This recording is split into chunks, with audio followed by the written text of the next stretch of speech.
Welcome to my channel tech mechanical and electrical.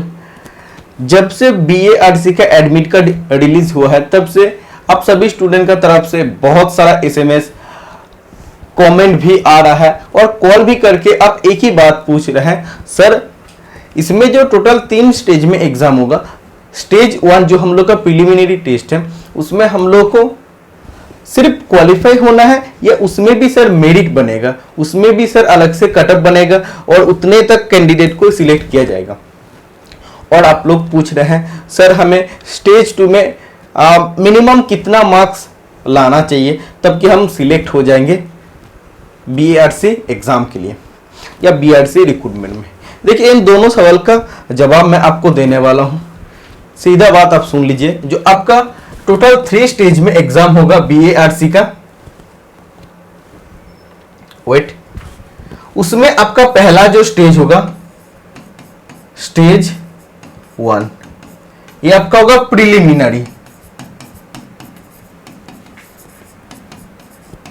Preliminary test, जिसमें आपको non technical का total 50 question पूछा जाएगा। नॉन टेक्निकल का 50 मतलब इसमें से 20 क्वेश्चन आपका आएगा मैथ, 20 क्वेश्चन आएगा साइंस और 10 क्वेश्चन आएगा जनरल अवेयरनेस से। ठीक है, तो स्टेज 1 में आपको क्वालिफाई होना है या आपको इसमें कटअप बनेगा अलग से। देखो मैं आपको क्लियर बात कह देता हूं, इस बार जो एडमिट कार्ड आया है, एडमिट कार्ड में लिखा है नीचे कि आपका स्टेज 1 और स्टेज 2 दोनों एग्जाम एक ही साथ होगा, दोनों का बीच में कोई गैप नहीं होगा। स्टेज 1 का जो एग्जाम होगा प्रिलिमिनरी एग्जाम 1 घंटा का एग्जाम होगा, 1 घंटा बाद ऑटोमेटिकली आपका वो पेपर सबमिट होकर स्टेज 2 एडवांस एग्जाम का पेपर ऑन हो जाएगा। स्टेज 1 और स्टेज 2 का बीच में कोई भी गैप नहीं होगा। तो दोनों एग्जाम जब आपका साथ में हो जाता है तो इसमें आपका हो क्या रहा है, आपका दोनों पेपर चेक नहीं होगा। जो कैंडिडेट फर्स्ट स्टेज में क्वालिफाई करेगा उस कैंडिडेट का सेकेंड स्टेज का पेपर को चेक किया जाएगा। मतलब इसमें होता क्या, आपको जस्ट एग्जाम में क्वालिफाई करना है। कुछ इंस्ट्रक्टर कुछ टीचर भी कह रहा है कि स्टेज 1 में प्रिलिमिनरी एग्जाम में भी आपका कट ऑफ बनेगा अलग से। ऐसा नहीं होता है BA/RC में, आपको इसमें जस्ट क्वालिफाई होना पड़ता है। क्वालिफाइंग मार्क्स क्या है जनरल कैंडिडेट के लिए, मतलब जो भी जितना भी अनरिजर्व कैटेगरी का स्टूडेंट है, जनरल कैटेगरी स्टूडेंट के लिए, EWS के लिए, क्योंकि EWS भी आपका जनरल में आता है इसीलिए आप लोग के एडमिट कार्ड पर जनरल या आपका अनरिजर्व लिखा है। 40% मार्क्स आपको लाना पड़ेगा और बाकी OBC, SC, ST, PWD ये सब कैंडिडेट के लिए 30% मार्क्स आपको लाना पड़ेगा। मतलब आपका जो टोटल 50 क्वेश्चन पूछेगा, एक एक क्वेश्चन के लिए 3 मार्क्स, मतलब टोटल आपका 150 मार्क्स में एग्जाम होगा। तो 150 मार्क्स में से अनरिजर्व या जनरल कैटेगरी या EWS कैटेगरी को कितना लाना पड़ेगा, 150 × 40 मतलब आपको लाना पड़ेगा 60 मार्क्स आपको लाना पड़ेगा। मतलब 150 से आपको 60 मार्क्स लाना है। आप अगर 60.1 लाते हैं तब भी आप एग्जाम को क्वालिफाई कर लेते हैं, मतलब आपका स्टेज 1 क्लियर हो गया, आपका स्टेज 2 का पेपर चेक किया जाएगा। और जो रिजर्व कैंडिडेट जैसे OBC, SC, ST, PWD, 150 में से आपको कितना लाना पड़ेगा, 150 × 30% मतलब 30/100 तो आपका हो जाएगा 45। मतलब 150 में से अगर आप लोग 45 मार्क्स लाते हैं, 45 या 46, 45 या 45 के ऊपर जितना भी मार्क्स आप लोग ला लीजिए, आपका क्या हो जाएगा, आपका एग्जाम क्वालिफाई हो जाएगा। तो आपका तुरंत आपका स्टेज 2 का पेपर चेक किया जाएगा। स्टेज 1 प्रिलिमिनरी एग्जाम में आपका कोई भी कटअप नहीं बनेगा। आपको दिमाग में ले लेना है कि आपको स्टेज 1 जस्ट क्वालिफाई करना है, इसमें ज्यादा मार्क्स लाके कुछ फायदा नहीं है, क्योंकि आपका सिलेक्शन होगा स्टेज 2 में। स्टेज 2 जो आपका होगा ट्रेड का पेपर। ठीक है, तो पहला डाउट आपका क्लियर हो गया है कि आपको सिर्फ प्रिलिमिनरी एग्जाम को क्वालिफाई करना है। अगर आप अनरिजर्व या EWS कैंडिडेट है तो 150 में से आपको 60 मार्क्स लाना है। 60 मार्क्स मतलब आपको कितना क्वेश्चन सही करना है, 50 में से 20 क्वेश्चन आपको सही करना है। और जो रिजर्व कैंडिडेट है ओबीसी एससी एसटी पीडब्ल्यूडी उसको 45 मार्क्स लाना है 150 में से, मतलब कितना क्वेश्चन सही करना है, 15 क्वेश्चन उसको सही करना है। इतना आपको समझ में आ गया है। तो ये आपका जो पहला डाउट है क्लियर हो गया। अब स्टेज 2 में कितने मार्क्स में सिलेक्शन हो सकता है, एक्सपेक्टेड कटअप कितना जा सकता है। मैं सच बताऊं, पेपर ना होने से पहले मैं आप लोगों को बता रहा हूं, स्टेज 2 का जो पेपर होगा बहुत आसान होगा। जो आपका प्रिलिमिनरी टेस्ट है उसमें मैक्सिमम कैंडिडेट रिजेक्ट हो जाता है। अगर मेरा टाइम का बात करते हैं, हम लोग जब एग्जाम दिए थे उसमें प्रिलिमिनरी एग्जाम में सिर्फ 30 से 32 कैंडिडेट पास हुआ, बाकी सब कैंडिडेट फेल हो गए और अकेला मैं जनरल कैंडिडेट था। तो इसमें प्रिलिमिनरी एग्जाम आपको हार्ड होगा, एडवांस एग्जाम आपका आसान होगा। तो प्रिलिमिनरी एग्जाम को आपको क्वालिफाई करना है, तो ये चीज आपको ध्यान रखना। सेकेंड जो सवाल है उसका जवाब देने से पहले आप लोगों को मैं एक चीज दिखाना चाहता हूं, एक बार आप देख लीजिए।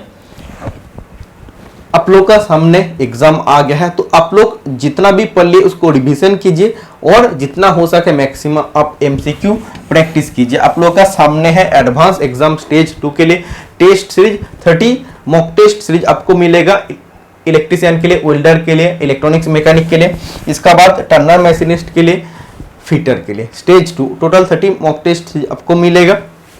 और प्रिलिमिनरी एग्जामिनेशन, देखिए प्रिलिमिनरी एग्जाम में ही प्रॉब्लम होगा।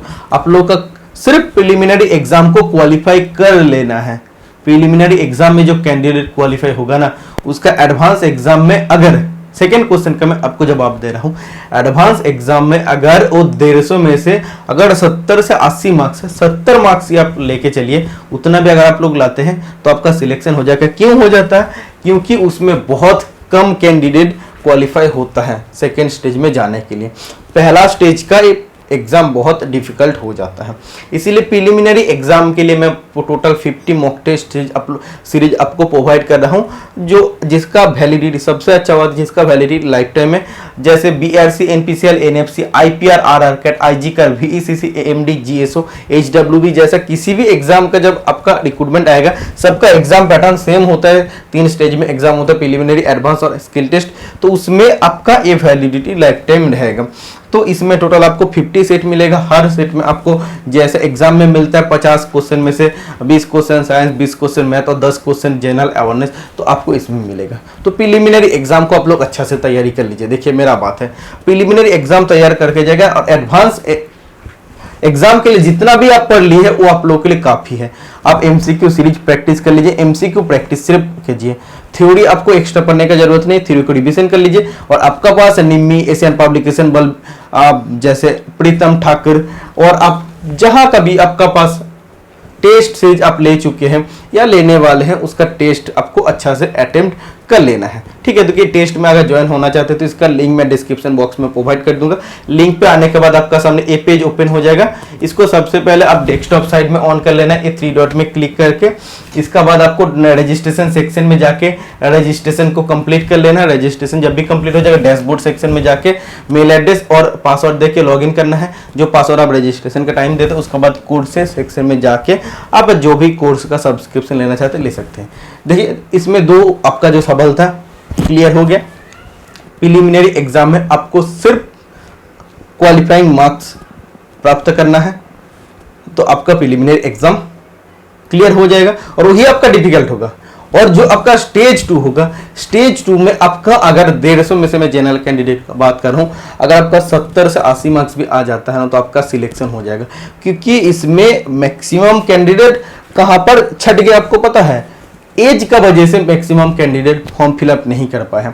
इसमें जो एज दे देता ना जनरल कैंडिडेट के लिए ओनली 22 ईयर्स, उसमें मैक्सिमम कैंडिडेट रिमूव हो जाता है। जब फॉर्म आया था बहुत सारा स्टूडेंट हमें ये बोल रहा था, हमने तो कैंपेन भी चला था कि इस एज को 24 साल करने के लिए, लेकिन बहुत फाइट किया था मैंने, आप लोग भी जानते, साथ दिए थे आप लोग। तो उसमें बहुत दूर तक मैंने गया था, बीएआरसी को मतलब बहुत दूर दूर तक उसका खबर भी पहुंचा। लास्ट में नोटिस के माध्यम से वो लोग बता दिया है कि वो नहीं बढ़ेगा, जो उसका रूल है उसी रूल में रहेगा। क्योंकि अगर बढ़ जाता तो पिछला जो रिक्रूटमेंट है उसमें केस लग जाता, केस कर देता कि हम लोगों को क्यों मौका नहीं दिया गया है। इसीलिए देखिए मैक्सिमम कैंडिडेट उम्र का कारण, एज का कारण रिमूव हो गया है। बाकी जितना भी कैंडिडेट है प्रिलिमिनरी एग्जाम को अगर ध्यान से नहीं पढ़ के जाएगा, अच्छा से नहीं पढ़ के जाएगा, उसमें भी रिमूव हो जाएगा। और जितना आपका वैकेंसी है ना, उसमें आपका अगर 70 से 80 मार्क्स भी अगर ला देंगे तो आपका स्टेज 2 में सिलेक्शन हो जाएगा। तो देखिए, मैं तो आपको जस्ट बता रहा हूँ कि इतना आप लोग लाइए, मार्क्स लाइए। तो आपको 70 से 80 मार्क्स का आंसर करके नहीं आना है, आपको 150 में से 150 अटेम्प्ट करना है। मतलब अटेम्प्ट करना मतलब अगर आपको आता है तो अटेम्प्ट करना है, अगर नहीं आता है, जितना आता है उतना अटेम्प्ट कीजिए, क्योंकि इसमें नेगेटिव मार्किंग बहुत खतरनाक है। 1/3 नेगेटिव मार्किंग, एक गलत आंसर पर आपका 1 मार्क्स डिडक्ट हो जाएगा। इसीलिए आपको अगर 50 क्वेश्चन में से अगर 48 अगर मालूम है, 48 मालूम है, तो 48 आप करके आइए। एक भी क्वेश्चन आप चांस मत लीजिए कि थोड़ा सा एक बार ट्राई करके देखते हैं कि एक क्वेश्चन अगर लग जाए तो वो आपका नेगेटिव हो जाएगा अगर गलत होता है तो। अगर 48 है तो आप 48 ही कंफर्म करके लाइए, आपका एग्जाम क्लियर हो जाएगा। इसीलिए मैं आप लोगों को कहूंगा कि आपको जितना आता है उतना ही कीजिए। मैं आपको मिनिमम मार्क्स का बताया हूं। जैसे मेरा एग्जाम जब हुआ था 50 क्वेश्चन में से मैंने 50 को अटेम्प्ट किया था, जस्ट मेरा एक गलत हो गया था, 49 सही हुआ था, तो मेरा टोटल 150 में से 146 मार्क्स हमें मिला था।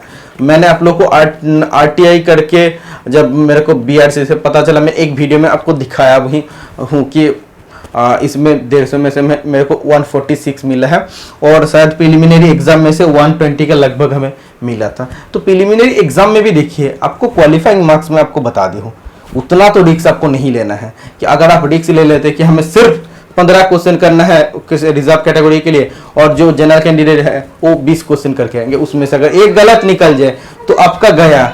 इसीलिए आपको जितना मैक्सिमम आंसर पता है आप उतना ही मैक्सिमम करके है, लेकिन जो आपको नहीं पता है वो आपको रिस्क नहीं लेना है। इसीलिए जितना तक आपको प्रिलिमिनरी एग्जाम, एडवांस एग्जाम में मालूम है, 100% आंसर आपको मालूम है, उतना आप करके आइए।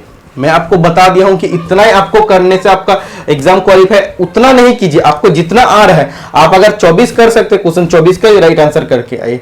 आप अगर 32 कर सकते, 40 कर सकते राइट आंसर, तो 40 करके आइए, लेकिन गलत आंसर मत कीजिए। आप थोड़ा सा भी रिस्क मत उठाइए, क्योंकि आपका वो रिस्क उठाने से 1 मार्क्स आपका सिलेक्शन रुक सकता है। 0.1033 0.033 मार्क्स से किसी का सिलेक्शन नहीं होता है। इसीलिए आपको जितना पता है उतना राइट आंसर आप करके आइए। और मिनिमम मार्क्स का मैं आपको बताया हूं, और एक क्वालिफाइंग मार्क्स का जो फैक्टर है ये आपका क्लियर कर दूं, क्योंकि बहुत सारा स्टूडेंट में ये आपका डाउट चल रहा है। इसलिए तो आज के लिए इतना ही, मिलते हैं नेक्स्ट वीडियो में। Tata, bye bye.